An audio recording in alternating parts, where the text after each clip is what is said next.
અત્યારે અક્ષરધામના આંગણે આપણે એક રમત ગમતનો ઉત્સવ હોય અને એમાં આપણે મનોજભાઈ ભાગડા એના સપુત્ર છે જીયાંશ અને ભાઈ અમારે રૂહી બંને અત્યારે ગેમ્સની અંદર ભાગ લેતા હોય અને ગેમ્સની અંદર ભાગ લેવાના હોય અને એ ભાગમાં આપણે ગ્લાસ રમત તરીકે એક આપણે ગ્લાસનું આયોજન બહુ સરસ મજાનું ગોઠવેલું છે.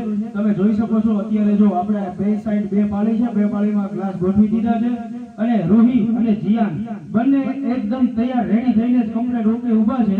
બરોબર, હવે ત્યાંથી ગ્લાસ લઈને અહીંયા ગોઠવવાના છે. 15 ગ્લાસ ગોઠવેલા છે. જે ગ્લાસ પહેલા ભેગા કરી દેશે એને પાણીપુરીની ડીશ પહેલા મળશે. તો જય માતાજી, જય શ્રી કૃષ્ણ, મારા વાલાને રામ રામ. ચાલો 1 2 3 સ્ટાર્ટ. અત્યારે અમારે જો રોહીબેન અને જીયાનભાઈ બંને દોડવાનું ચાલુ કરી દીધું છે.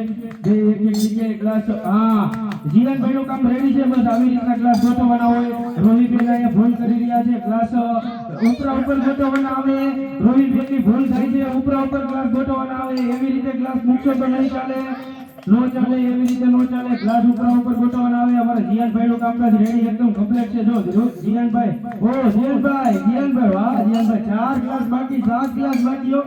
ભાઈ આ પણ ઉપરા ઉપર ગ્લાસ હશે તો જ આવશે, નકર નહીં આવે, ગણવામાં નહીં આવે. બરોબર, વ્યવસ્થિત જેટલી તમારે આ પડી હોય ઈ ગ્લાસ તો ગોઠવવા પડશે બધા ઉપરા ઉપર. એક જ છપ્પામાં કમ્પ્લીટ થવા પડે ગ્લાસ. તમારે એક છપ્પામાં કમ્પ્લીટ થાય પછી જ ગણાશે. અત્યારે અમારે જીયાનભાઈ 1 નંબર ઉપર જીયાનભાઈ આવે છે. જીયાનભાઈ આ ગેમના વિજેતા છે. ઓલો તાળીઓથી વધાવો જીયાનભાઈને. બોલો રામચંદ્ર ભગવાન કી જય. અહીંયા આપણો આ પહેલો વિડિયો પૂરો થાય.